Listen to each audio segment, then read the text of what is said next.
Start. নমস্কার, আমরা আজকে এখন রয়েছি দিল্লিতে। আমাদের সুপ্রিম কোর্টের আইনজীবী জয়দীপ মজুমদার স্যারের কাছে আমরা রয়েছি। আজকে আমাদের বিভিন্ন কর্মসূচি ছিল, তার মধ্যে 32,000 মামলা, ওএমআর মামলা, সমস্ত বিষয় নিয়ে। জয়দীপ স্যারকে নতুন করে পরিচয় করানোর কিছু নেই। সাধারণত কম বেশি আমাদের শিক্ষক সমাজের যারা 2014 টেট এবং তার পরবর্তী রিক্রুটমেন্টের অংশ, তারা কম বেশি সবাই জানেন ওনার নামটা সম্পর্কে, আশা করি সবাই পরিচিত আছেন। তার কারণ হচ্ছে উনি এই 14 টেট রিলেটেড বিশিষ্ট সমস্ত মামলা, খুব হাইলাইটেড মামলা, যেখানে 269 মামলা, 94 কেস মামলা এবং 32,000 মামলা তথা ওএমআর মামলা, এই সমস্ত মামলা এবং ইনক্লুডিং লাস্ট এসএসসি মামলা, সমস্ত মামলাতেই কিন্তু যে আইনজীবী কনসিস্টেন্টলি সমস্ত মামলাতে ছিলেন এবং একটা গুরুত্বপূর্ণ ভূমিকা পালন করেছেন, তিনি হচ্ছেন আমাদের জয়দীপ মজুমদার স্যার। স্যারের কাছে আমাদের 32,000-এর পক্ষ থেকে প্রশ্ন থাকবে এবং টিম পূর্বার পক্ষ থেকে একটা প্রশ্ন থাকবে যে স্যার কি মনে করেন 32,000 কি সত্যি দুর্নীতিগ্রস্ত বা ফ্রডের কোনো অংশ? কারণ আমরা দেখছি বিগত কয়েকদিন ধরে বিভিন্ন আইনজীবী কলকাতা হাইকোর্টের, তারা টিভির সামনে বসে তাদের বক্তব্য রাখছেন এবং তারা বারবার একটা জিনিসকে জোর দিচ্ছেন যে 32,000 হচ্ছে দুর্নীতিগ্রস্ত এবং এদের চাকরি বাতিল হবেই। এক্ষেত্রে আপনার কি মতামত স্যার? আইনত দুর্নীতিগ্রস্ত একটা অভিযোগ এখন পশ্চিমবঙ্গে তথাকথিত জ্ঞানী বৃন্দদের মধ্যে এখন একটা নতুন উৎসাহ জেগে উঠেছে যে কারোর বিরুদ্ধে উঁচু গলায় চিৎকার করে অভিযোগটাকে 5 বার থেকে 10 বার বললে অভিযোগটি সত্যি প্রমাণিত হয়ে যায়, এরকম একটা বিশ্বাসের জন্য ওনারা খুব উঁচু গলায় বলেন। তো তাই জন্য আমি মিডিয়ার মাধ্যমে কোন তথাকথিত কোন ভদ্রলোক বা কোন জ্ঞানী ব্যক্তি কি বললো সেটাতে আমি খুব একটা প্রভাবিত হই না এবং আমি আশা করব আপনারাও হবেন না। এটা একটা আইনি লড়াই, এটা কোর্টের মাধ্যমে হচ্ছে, কোর্টের সামনে সমক্ষে যা তথ্য রাখা আছে তার উপর বিচার হবে। এখনো পর্যন্ত ফ্রড কেউ কোনো প্লিডিং এ নেই। প্রিয়ঙ্কা নস্করের জায়গায় ফ্রড কি করে হয়েছে সেই নিয়ে কোনো ব্যাখ্যা ওনারা দেননি।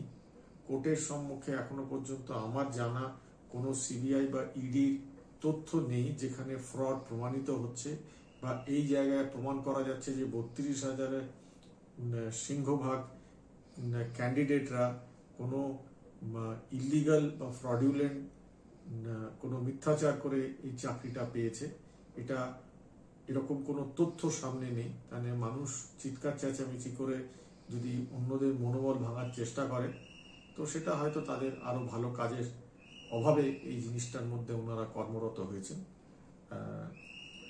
তাদের বিচার এবং তাদের সময়ের উপর আমার কিছু ব্যাখ্যা করার নেই, কিন্তু আমি এটুকু বলবো যে 32,000 ক্যান্ডিডেটদের যে কেস, সেখানে আমি কোনো ফ্রডের খুব একটা বিশেষ আঁচ পাচ্ছি না। এটা বিচারাধীন এবং যা তথ্য আছে বা যা আর্গুমেন্ট হবে সেটা কোর্টের সম্মুখে হবে। তবে আমি মনে করছি না এটা এর মধ্যে কোনো বিশেষ একটা ফ্রডের আঁচ বা প্রমাণিত কোনো তথ্য এসেছে। সেরকম যদি আমরা ধরে নিই যে, বা আমরা জানি যে এরকম কোনো তথ্য প্রমাণ সামনে নেই, যেরকমটা আপনিও বললেন, কিন্তু তাহলে এই ধরনের একটা রায় কিভাবে হলো যেখানে একসাথে 32,000 পরিবারকে পথে বসিয়ে দেওয়ার একটা প্রচেষ্টা? এইটা কারণটা কি? এর কতটা লিগ্যাল ভ্যালিডিটি আছে বা আইনগত কোনো যুক্তি আছে কিনা? শুনুন, কতখানি যুক্তি আছে, কতখানি সঠিক, এটা উপস্থিত কলকাতা হাইকোর্টের ডিভিশন বেঞ্চ এটা খুঁটিয়ে দেখবেন। এর মধ্যে ওই 36,000 বা যেটাকে পরবর্তীকালে 4 দিন পরে সংশোধন করে 32,000 বলা হয়েছে, সেই রায়টাকে প্রথমত সুপ্রিম কোর্ট স্টে করে দিয়েছেন এবং স্টে করে পুনরায় কলকাতা হাইকোর্টের ডিভিশন বেঞ্চকে নির্দেশ দেওয়া হয়েছে যে অন্তত রিপ্রেজেন্টেটিভ ক্যাপাসিটিতে, যেটা মূলত যে রায়ের মধ্যে একটি প্রাথমিকভাবে যে ভুল যেটা সুপ্রিম কোর্ট দেখেছে সেটা হচ্ছে এতগুলো মানুষের জীবিকা নিয়ে টানাপোড়েন একটা রায়ের মাধ্যমে উড়িয়ে দেওয়া হয়েছে। তাদের একবারও একজনকেও জিজ্ঞাসাবাদ করা হয়নি যে তার ব্যক্তিগত কি মতামত বা তার কি রায়, সে তার অভিযোগটাকে স্বীকার করছে কি, অভিযোগের বিরুদ্ধে তার কি বলার আছে। একজন মানুষকে অন্তত আমাদের ভারতবর্ষের ন্যায় ব্যবস্থা, এবং এটা কমন ল ন্যায় ব্যবস্থা বা মানবিক ন্যায় ব্যবস্থার মধ্যে ন্যাচারাল জাস্টিস বলে একটা কথা আছে। তো ন্যাচারাল জাস্টিস মানে কোনো অভিযুক্তকে তার বক্তব্য না শুনে আমি কখনো দোষী সাব্যস্ত করতে পারি না। তো এই রায়টা ওই ফান্ডামেন্টাল যে একটি মানবিক বিচার ব্যবস্থার বিরুদ্ধে গিয়ে করা হয়েছে। সুপ্রিম কোর্ট বলেছে তোমাকে অন্তত কিছু লোকের কথা শুনতে হবে, 36,000 কি না পেলে 32,000 প্রত্যেকটি ব্যক্তি না হলে অন্তত রিপ্রেজেন্টেটিভ ক্যাপাসিটিতে তোমার শোনা উচিত ছিল, এবং তাই জন্য শুনবে। তো প্রাথমিকভাবে সিঙ্গেল জাজের অর্ডারটা ওইখানে ভুল। দ্বিতীয়ত হচ্ছে ওটা কতখানি সঠিক তার জন্য সুপ্রিম কোর্ট স্টে করে দিয়েছে, বলেছে যতক্ষণ না এটি এই বিচার হচ্ছে যে ওই অর্ডারটা ঠিক কি ঠিক নয় ততক্ষণ স্টে থাকবে। এর মধ্যে শিক্ষা পর্ষদ একটি খুব সুন্দর আর্গুমেন্ট দিয়েছিলেন সুপ্রিম কোর্টে, যে এখানে 3 মাসের একটা সময় বেঁধে দেওয়া হয়েছিল যে নতুন রিক্রুটমেন্ট প্রসেসটাকে পুনরায় করার জন্য। তো তখন শিক্ষা পর্ষদ বলেছিল যে যদি আমরা ধরুন আমরা নতুন রিক্রুটমেন্ট প্রসেসটা করলাম, কিন্তু তারপরে দেখা গেল যে প্রাথমিক ওই প্রথম রায়টা ভুল ছিল, তখন কি করা হবে? তো সুপ্রিম কোর্ট এই যুক্তিটাকেও মেনেছে এবং তাই জন্য স্টে দিয়েছে। তো তার মধ্যে সুপ্রিম কোর্টও বিশ্বাস করে না যে রায়টা পরিপূর্ণভাবে সঠিক। Exactly sir. স্যার সেক্ষেত্রে আপনি এই 32,000 মামলা জেতার বিষয়ে একজন আইনজীবী হিসেবে কতটা আশাবাদী? দেখুন, আমি লড়তে নামি জেতবার জন্য। আমি যদি হেরিয়ে যাব মনে করি তাহলে তো যুদ্ধ করে লাভ নেই। তার জন্য বুদ্ধিও লাগে না, বিবেকও লাগে না, কোনো প্রচেষ্টাও লাগে না। বাড়িতে বসে থাকলে আপনিই হেরে যাও। তো আমি যখন লড়তে নেমেছি আমি জিততে নেমেছি। আমি আছি, আমি থাকছি, আমি চাকরি করছি, আমি মাইনে পাচ্ছি, এবং এটাই বাস্তব। এটা আজকেও ঘটছে, আগামীকালেও ঘটবে। Thank you sir.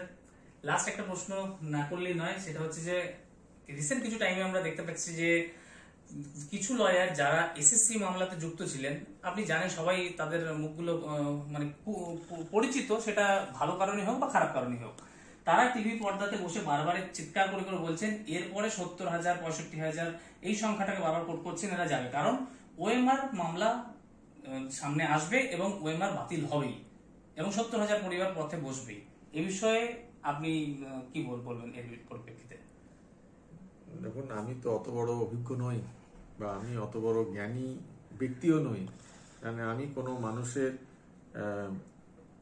ক্ষতি হোক সেটা প্রথমে চাইব না, কামনাও করি না, এবং দ্বিতীয়ত সেটা নিয়ে আমি ভবিষ্যৎবাণী করার মতন আমার সামর্থ্য নেই, আমার বিশ্বাসও নেই। কারোর অভিশাপে কারোর ক্ষতি হয় না। Thank you sir.